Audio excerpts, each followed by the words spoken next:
The storm had a personality that night, a snarling, gossiping old beast that stomped across the sky with bone-rattling thunder and hissed through the treetops like it was looking for a fight. It chewed at the edges of the forest with claws of wind and flicked spears of lightning into the black.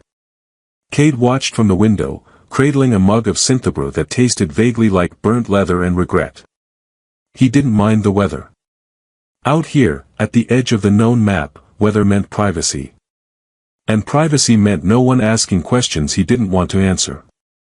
His cabin groaned in the wind, timbers seasoned by decades of storms and at least one failed siege by some very confused Martian raccoons.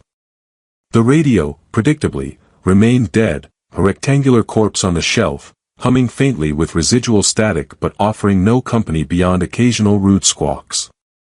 He had tried fixing it. Twice. The first time with tools, the second with yelling. Neither had worked. Outside, the storm's tempo changed, slower, heavier. Rain thudded in pulses now, not like water but like footsteps. Cade blinked. Set the mug down. Leaned toward the window. Nothing but darkness and vertical rivers of rain. Then the motion sensor near the perimeter gate blinked red. Great, he muttered, reaching for the pulse rifle mounted by the door. Either a moose learned to pick locks or another drone decided to visit Uncle Cade's rusty zoo. He pulled on his raincoat, the one with the missing zipper and that weird stain he refused to investigate, and stepped out onto the porch. The storm slapped him immediately, wet and loud and theatrical. He scanned the tree line, then the path leading up from the east ridge. And there she was. Not a drone. Not a moose. Not a trick of lightning. She stood motionless about 10 meters away, just outside the light cast by the porch lamp, still and silent, like a misplaced statue. Her skin, pale like moonstone, shimmered in the rain. Hair long and clinging to her face, shifting hues like refracted light through ice. And her ears, long, upward curved, elegant, twitched slightly with every gust. Cade did the only logical thing, pointed his rifle and said, "Well. Either I'm hallucinating again or cosplay's gotten real intense out here." She didn't flinch. Just stared with those large, luminous eyes, silver irises with fractal patterns that made his own brain itch. Her lips parted slightly. She looked more confused than afraid. Then she swayed. Stumbled. Collapsed to her knees. Cade lowered the rifle. Instinct overtook protocol. "Come in, alien girl," he said softly. Like an idiot. Like he was inviting a stray dog or the ghost of a Shakespearean actress. To his amazement, she actually responded. Not with words, but with movement. She crawled forward like every joint ached, eyes never leaving his. When she reached the steps, he reached down, hesitated, then offered a hand. Her fingers were cool and smooth. Slightly too long. And trembling. Inside, the warmth of the cabin hit her like a wave. She flinched from the glow panels on the ceiling and blinked rapidly, muttering something in a language that sounded like wind chimes and logic puzzles. Cade guided her to the couch and draped his only clean towel around her. "Okay," he said, crouching beside her. "You're wet, possibly freezing, definitely not from around here, and I don't suppose you brought a translator chip." She shook her head slowly, then squinted at the fireplace. Cade followed her gaze. Right. Fire. Heat. Caveman stuff. He stood and began tossing logs into the old combustion unit, muttering curses when the igniter refused to cooperate. She watched him with a tilt to her head, then reached out, without moving from the couch, and tapped her finger against the side of the metal. With a soft thump, the fire roared to life. Cade stared at her. Then at the fire. Then back at her. "I take it you don't sell those fingers wholesale?" She just blinked, the barest hint of a smile touching her lips. A silence settled between them. Not heavy, not awkward. Just thick. Like unspoken things were floating in the air, brushing past each other. He handed her a mug of water, which she sniffed like it might explode. Then, satisfied, she sipped cautiously. Name? Cade asked, tapping his chest. Cade. Cade.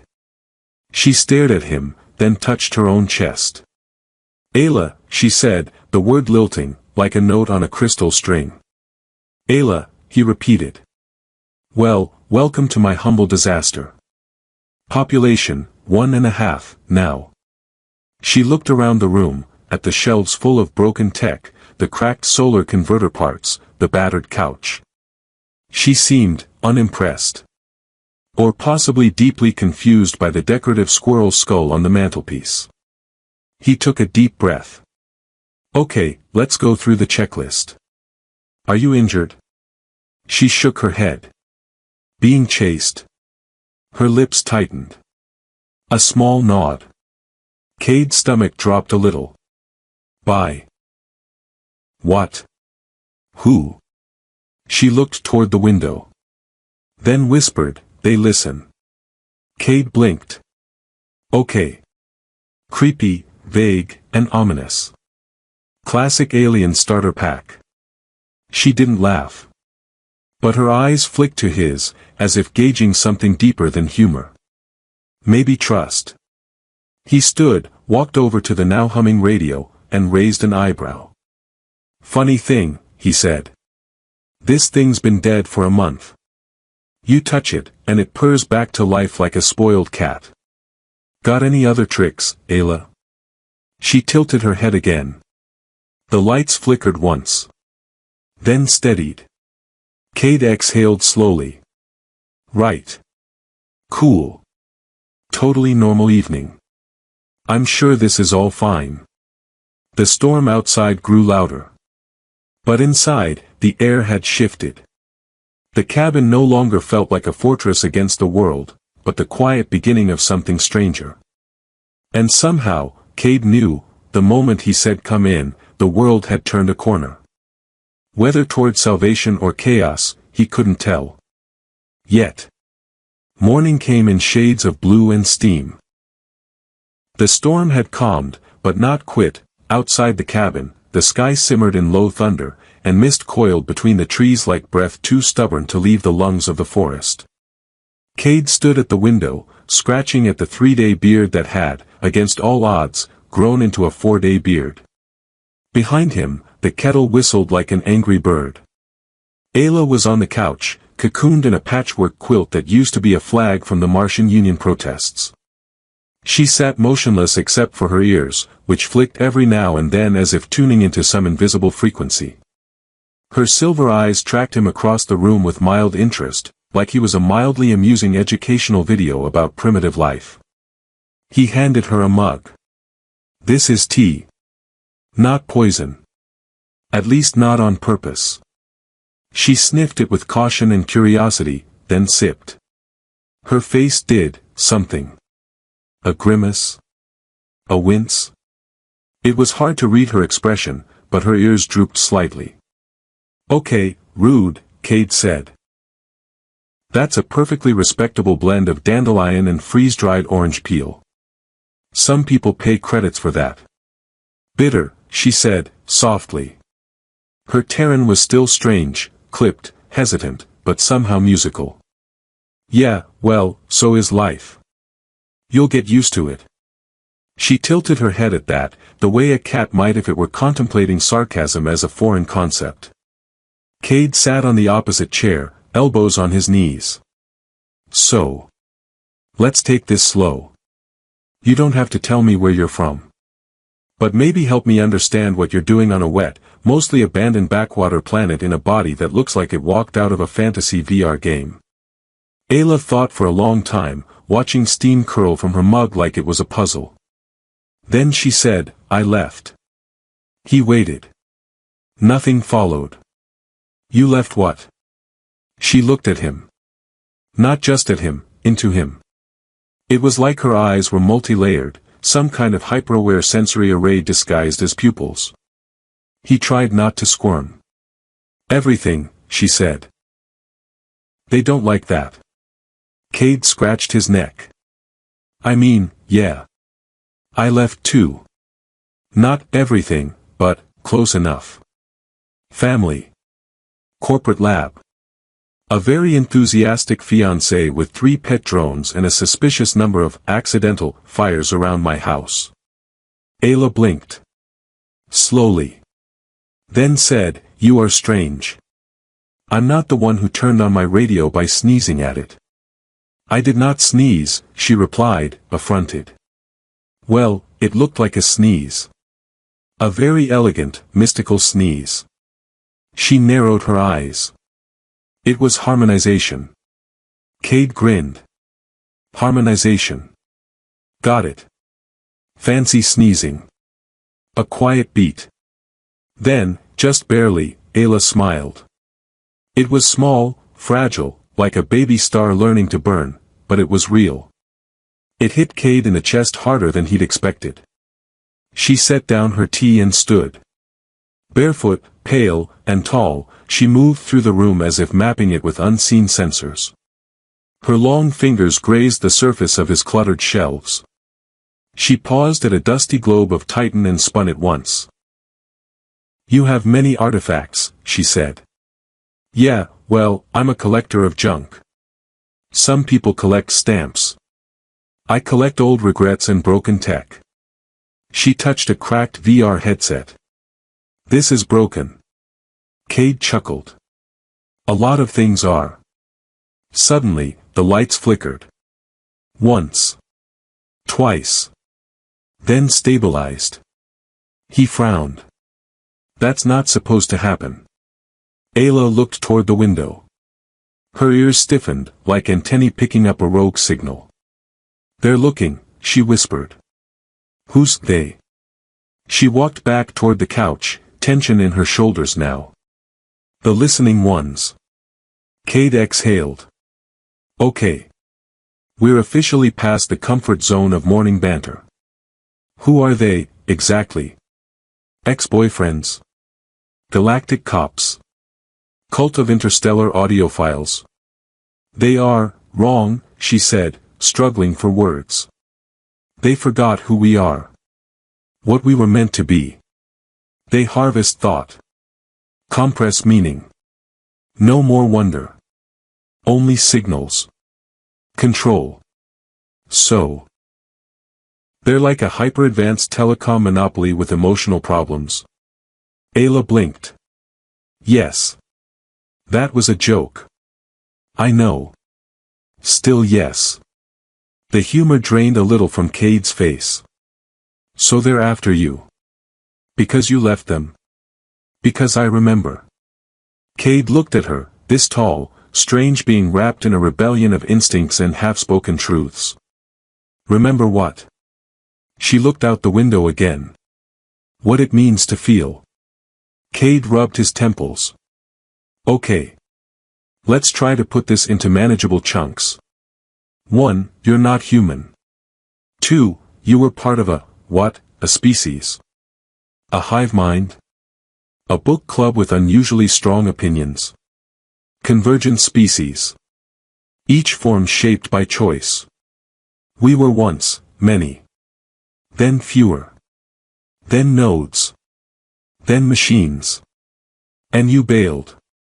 Yes. And now the Spaceborg are mad and listening. Yes. And you came here because, you figured Earth was so broken they wouldn't bother." She hesitated. "I heard something." Cade raised an eyebrow. "Like what?" She turned to him, eyes softening. "Laughter. Real. Wild. Not engineered." He blinked. "You picked up a laugh from Earth and came running?" It echoed. "Across systems. Through filtered noise. I followed." Cade slumped back into his chair.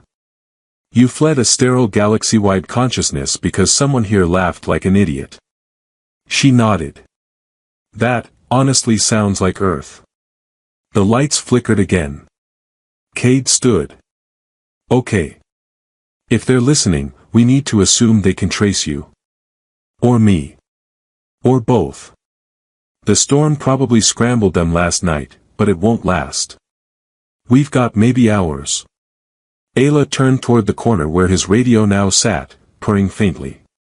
I can make it send a false echo, she said. He blinked. You can fake your location. Temporarily. Like a VPN but with brainwaves. More or less. Cade hesitated. You know, I've had worse roommates. She smiled again. A little brighter. As they began gathering parts from the shelves. Wires, crystals, scraps of transmitter metal, Cade paused to watch her fingers move with deft precision. She wasn't just building something. She was remembering how to be someone. And he, somehow, was remembering how not to be alone. Outside, the storm was dying. But something bigger was on its way. Something that didn't knock before listening. The cabin had transformed. Not dramatically, not in a cinematic whoosh of energy and color, but in quiet layers. The smell of burnt toast mingled with solder smoke. The coffee table, once a proud display of cluttered magazines and a cracked snow globe from Europa, now supported a fragile lattice of copper wire, crystalline fragments, and humming nodes made from disassembled weather sensors. At the heart of it all sat the alien girl, Ayla, with her knees tucked under her and her fingers moving like thought incarnate. Her long ears occasionally flicked, left, then right, as if calibrating sound waves none of Cade's equipment could register. Her silver eyes were half-lidded in concentration, focused on the slowly pulsing transmitter nestled in the network of cables. Cade stood nearby, chewing on a protein bar that had probably expired during the last administration. He watched the odd contraption come together with a mix of awe, suspicion, and a growing sense of domestic confusion. He was used to broken things, makeshift repairs, and building heaters out of decommissioned mining drones, but this? This looked like it was designed by someone who spoke in quanta and dreamed in equations. You sure this isn't gonna open a black hole in my living room? He asked, mouth half full. Ayla didn't look up. Probability, low. Containment field is precise. Fluctuation margin is within safe oscillation. Yeah, but last time I heard someone say containment field is precise, it was a guy named Linz on Callisto. He turned a vending machine into a portal and got swallowed by his own snack choices. Ayla glanced at him. Define snack choices. Cade sighed. Let's just say there's a parallel universe where sour cream chips now rule an empire. She tilted her head, almost smiling. That sounds better than here. Cade snorted and turned away to check the solar relays. They were holding, for now. The storm had faded into a steady drizzle, which meant the panels on the roof were finally getting a sip of light through the cloud-choked sky. Still, the power levels were barely humming above minimum. He adjusted a dial, cursed softly, and tapped the gauge like it owed him money. You never explained what that thing actually does, he said, nodding toward the transmitter. It broadcasts an echo. A false version of me. Thoughts, energy signature, pulse logic, all masked. It will make them chase a shadow. Cade scratched his neck. Won't they catch on? Eventually. But it gives us time. He nodded. Then hesitated. Time for what? She paused. Looked at him with that deep, almost too still gaze. To choose. Choose what? Ayla didn't answer. Which was becoming a habit. Later, they sat at the table, sipping a rehydrated mushroom broth that tasted vaguely like disappointment. Ayla didn't complain, though her ears dipped slightly every time she swallowed. Cade tapped the rim of his bowl. So, explain something. Your people. You called them a convergent species. What does that mean, exactly? Ayla set down her spoon with the grace of someone who'd never used utensils until 2 days ago. We were born from many, formless, then formed, then formless again. Physical evolved into light, light into code, code into network. But memory persisted. So did will. We chose not to dissolve entirely. Cade raised an eyebrow. And then? We built a structure. A mind without edges. A song of consensus. At first, beautiful. But not anymore. She looked down. They began to prune. Edit. Dismiss anomalies. Strip contradiction. Emotion became noise. And you? I refused to flatten. Cade tried to picture it. A species collapsing itself into pure thought. Like some hyper-evolved choir that had forgotten the melody of individual voices. He'd seen corporations try it. Cults. Tech giants with dreams bigger than their ethics. But this sounded spiritual. Tragic. So you left, he said. Yes. I remembered something strange. Something ancient. What? Her voice was soft. Joy. Cade blinked. That's what pulled you to Earth. She nodded. I heard a laugh. Wild. Imperfect. Unfiltered. It cracked the quiet of the network. A rupture. A miracle. Cade sat back. You traveled across galaxies for a giggle. Yes. He laughed. Well, that's the most romantic reason I've ever heard for crashing into my life. She didn't laugh back, but her eyes warmed. The cabin suddenly buzzed. Not with electricity, but something deeper. A resonance. Cade stood quickly, eyes darting to the receiver. The echo transmitter glowed brighter. The air felt thinner. Ayla was already moving, hands hovering over the coils, recalibrating. They found the shadow, she said. That's good, right? She hesitated. They may trace the signal's origin. Not soon. But soon enough. Cade muttered a curse. Okay, so what's the next step? Do we run? Do we hide in a cave and train for a revenge montage? Ayla looked out the window, at the mist rolling through the trees like curious ghosts. No. We teach. He blinked. Come again. If they find me, I will show them. Show them what? What they lost. Cade stared. You want to inspire the emotion-devouring hive mind? Yes. That's your plan? Yes. He rubbed his face. That is, no offense, the most absolutely ridiculous plan I've ever heard. I know. And it just might work. That night, as the cabin dimmed into shadow and quiet, Cade lay on the couch with one arm dangling off the edge, watching the stars flicker through a gap in the roof. Ayla sat cross-legged nearby, eyes closed, listening to something only she could hear. The radio purred faintly. The echo transmitter hummed like a distant lullaby. And somewhere far above the earth, something listened.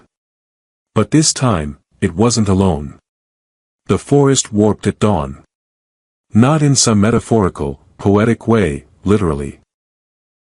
Trees bent in on themselves like they'd forgotten how trunks worked. A deer-shaped silhouette wandered briefly into view, shimmered, and then flickered out like a bad holoprojector. The air smelled of magnetized ozone and wet stone. Cade stood on the porch in his slippers, holding a steaming mug of something caffeinated and deeply suspicious, watching reality fold like origami in the underbrush. He took a slow sip. Yep. That's new. Ayla appeared behind him, silent as always. She wore one of his old thermal jackets over a layer of woven synth fabric she had spun herself from, something that used to be part of his disassembled microwave. Her ears twitched once, sharply. They are near, she said. You sure? Because it kinda just looks like my backyard got eaten by a surrealist painting. She stepped forward, eyes scanning the invisible. Their minds stretch. They do not arrive like we do. They arrive as impressions first. Concepts. Presence before form. Cade exhaled. So, like an app that starts running before it's downloaded. Yes. Great. Can I uninstall them? No. Double great. The woods shimmered again. This time, sound followed, a low harmonic drone that made Cade's molars ache and the porch boards vibrate like they were remembering an old, forgotten song. Ayla winced slightly, then extended her hand and closed her eyes. The drone weakened. Faded. For a moment, even the trees stopped moving. Cade cleared his throat. Did you just mute them? Temporarily. Okay. I'm gonna need to update my definition of temporarily, because that was either magic or a really fancy form of digital noise cancelling. Ayla's mouth twitched. Harmonic disruption is simple. They rely on pattern. I offer noise. Well, congratulations. You've officially become my favorite kind of chaos. They retreated inside. The cabin's interior now bore the strange marks of adaptation. The transmitter had grown, or perhaps evolved, under Ayla's subtle touch. It now pulsed with a pale violet glow and emitted a soft, rhythmic chime that made Cade think of lullabies written by mathematicians. She knelt beside it, tracing an arc of light in the air. It responded by displaying a fractal bloom, a recursive diagram of cascading decisions and branching probabilities. They are no longer trying to find me, she said. Cade blinked. Wait, what? I thought that was the whole problem. They are offering. Like, what, peace terms? A fruit basket? Coupons? Memories? Suggestions? Possibilities? They think it is persuasive. Cade scratched his beard. Okay. Let's unpack that. You mean they're trying to bribe you? Ayla nodded. They showed me a simulation. A life where I never left. Where curiosity was celebrated. Where I led new songs. He sat on the edge of the couch. And it felt almost real. But not quite. No laughter. Cade grinned. Amateurs. The fire crackled. Outside, the mist began to swirl more aggressively. Shadows formed shapes, some tall, some not quite bipedal. They danced at the tree line, hesitant. Cade stood. Time to go. Ayla didn't move. No. Not yet. She rose and moved to the window. The glass shimmered slightly as she touched it, some kind of shielding, Cade guessed, though she never explained how she did that. He followed her gaze. So what are we waiting for? They're right there. They're still not sure. About what? About me. About you. About what this place does to thought. Cade blinked. I'm sorry, are you saying my cabin is giving them an existential crisis? Yes. Best cabin ever. She turned to him. You do not understand how rare this is. You are unfiltered. You do not prune your thoughts. You contradict yourself. You feel guilt and wonder simultaneously. He raised an eyebrow. That's just called being human. Or being caffeinated. Or both. They cannot process contradiction. And yet here they are. Because I led them here. That hung in the air for a moment. Cade felt something shift in the pit of his stomach. You brought them here, on purpose. Yes. To see. To see what, exactly? She looked around the cabin, at the mess, the heat, the flickering light, the half-finished repairs and the way his socks never matched. This. Cade folded his arms. So your master plan was to show them my laundry habits and hope it cracks their cold, emotionless minds wide open. Not laundry. Life. Unordered. Improvised. Inefficient. Full of error and warmth. He rubbed his face. Well, if that's what they're looking for, I'm the gold standard. The cabin lights dimmed. Then brightened. The transmitter pulsed in sync with something outside. "They're responding," Ayla whispered. "To what?" "You." Cade took a step back. "I don't like the sound of that." A new light emerged beyond the trees, soft, lavender-hued, rising like a second moon. It floated just above the ground, pulsing. Not a ship. Not a creature. A concept, made visible. Cade could feel it, not on his skin, but in his memories. It rifled through them like pages in a book. He suddenly remembered his first dog, the first time he'd crashed a skimmer, the sound of his mother singing during a blackout in a Martian storm. He gasped. "They're in my head." Ayla reached out. Touched his arm. The memories stilled. "They ask," she said. "But they do not know how to listen." He looked at her, breath catching. "Then teach them." She turned back to the window. "I will." The light flickered. Shifted. Became smaller. A shape. A humanoid outline, still glowing, still shifting. It stepped forward into the clearing.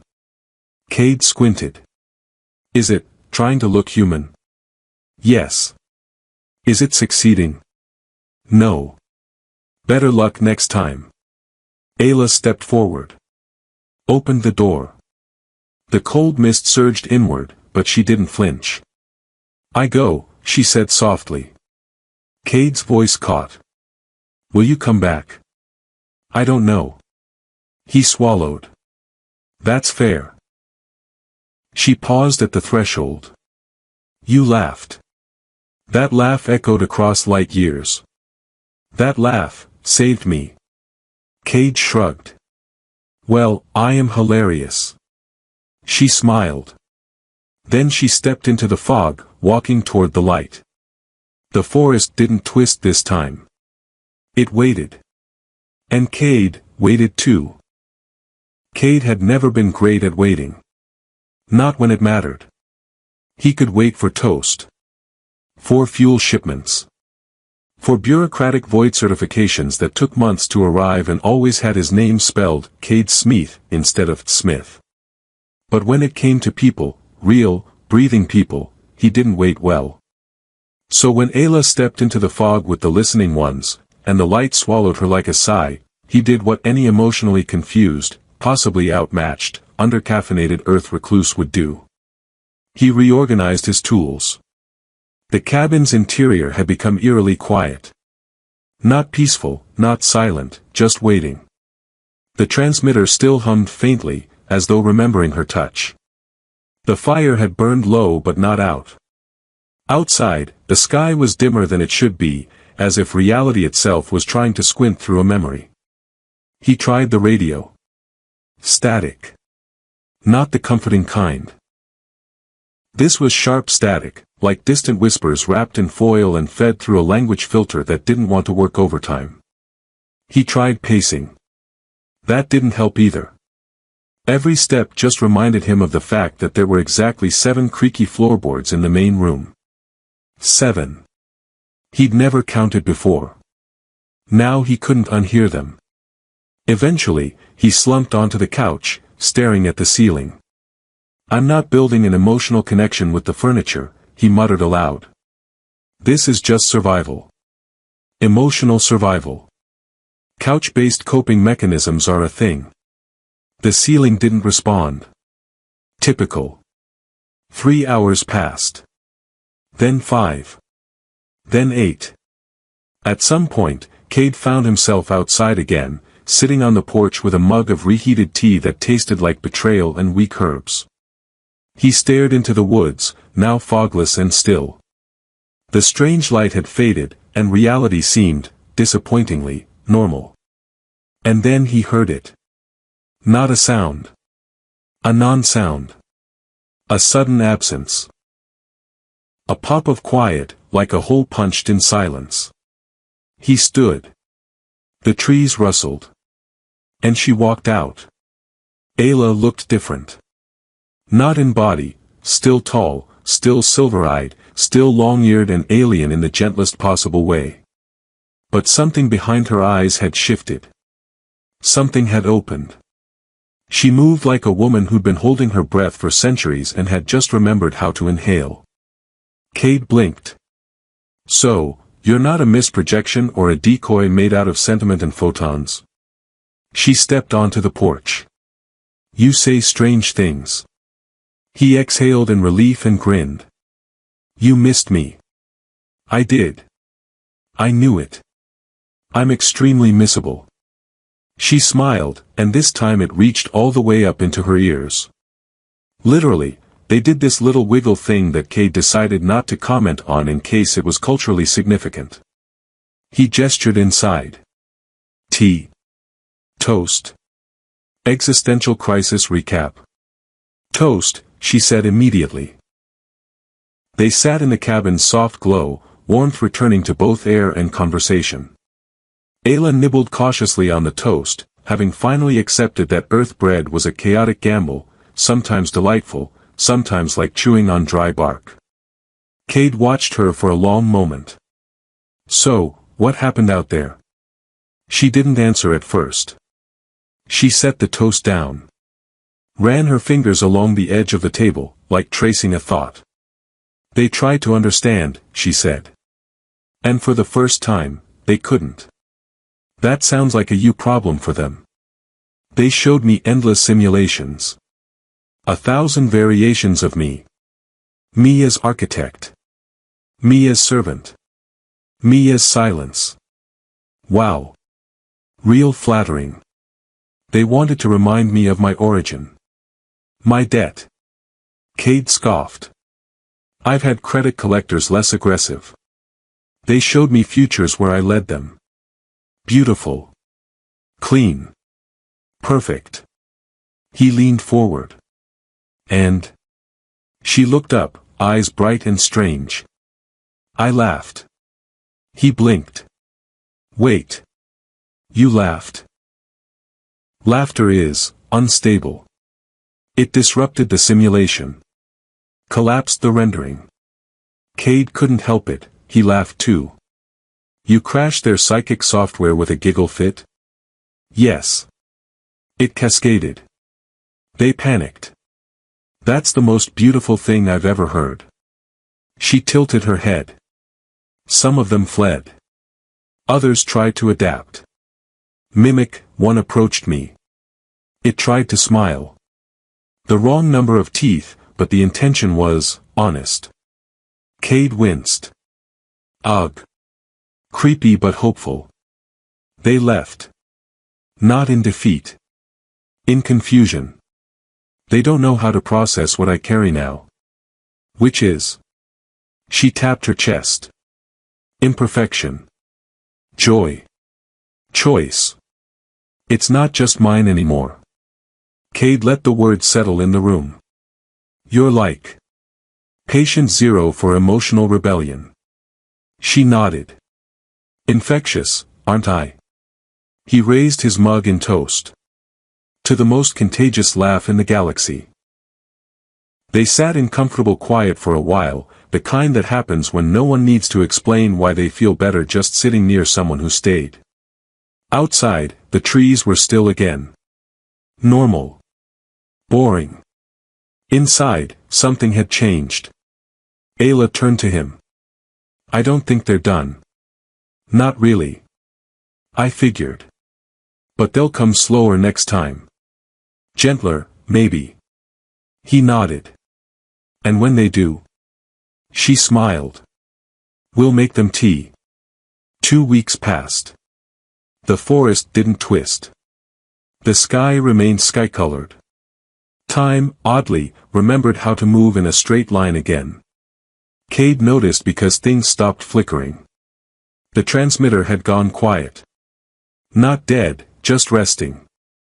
It sat in the corner like a retired musician who occasionally hummed to itself but no longer needed the spotlight. The tools on the wall stayed where they were hung. The lights stopped flickering. The radio still offered static, but it sounded lazy now, like the universe had finally stopped yelling and just wanted a nap. He found he didn't mind the quiet anymore. The cabin no longer felt like a bunker. It had become something else. A node. A threshold. A home. Ayla had changed, too. Not outwardly, she still shimmered faintly in the dark, still had that ethereal poise that made her look like she belonged more to starlight than wood and gravity, but something in her presence had deepened. Settled. She laughed more now. Small, quiet laughs, as though trying them on for size. She no longer flinched at toast. She even built her own pair of boots out of synth hide and leftover drone panels. They squeaked when she walked, which drove her mad and drove Cade to chuckles.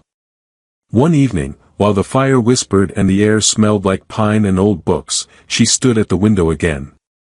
Just like that first night. Only this time, she wasn't trembling. She was thinking. They haven't returned, she said.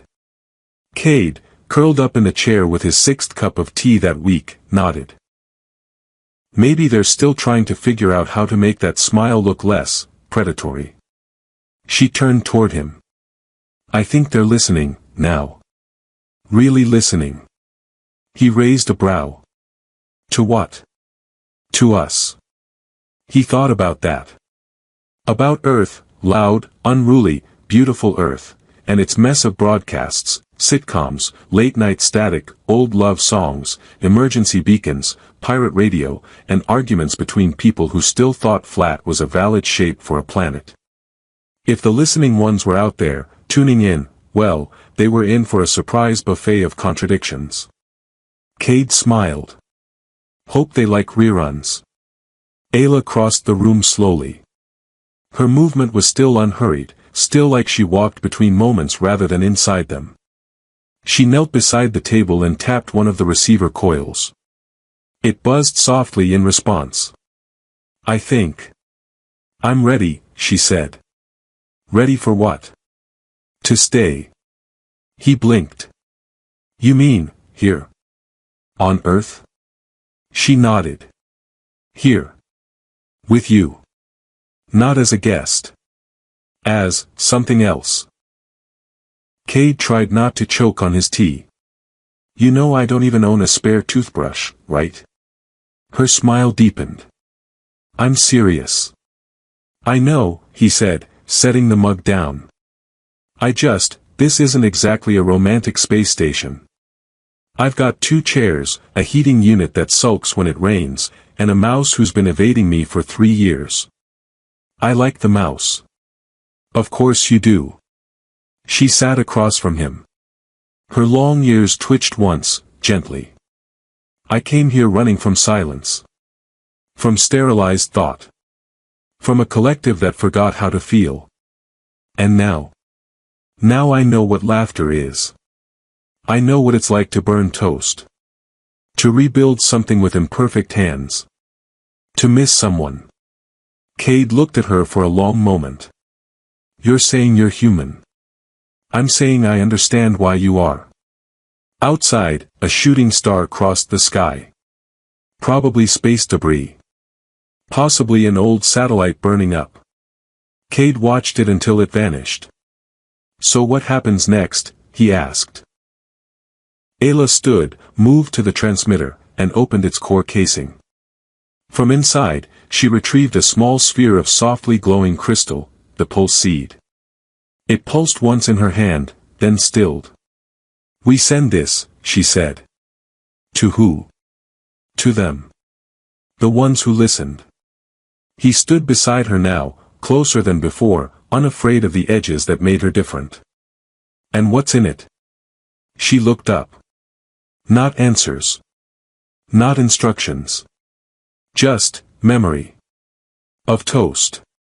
Of thunder. Of a laugh in the dark. Cade exhaled slowly. You really think it'll change them? I don't know.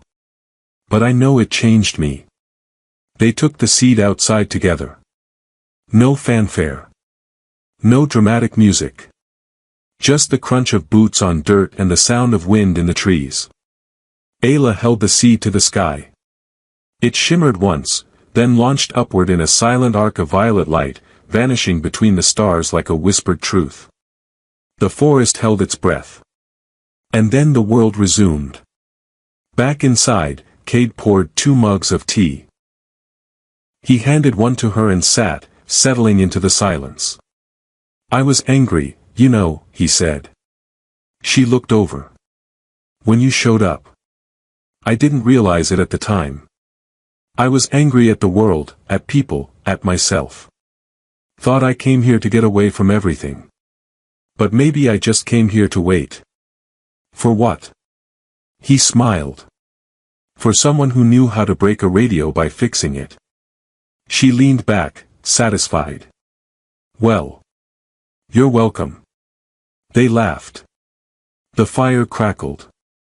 And far, far above them, beyond orbit, past relay satellites and rusting war machines drifting in silence, something stirred. Not a threat. Not a response. Just, the faintest echo. Like the sound of wonder, rediscovered.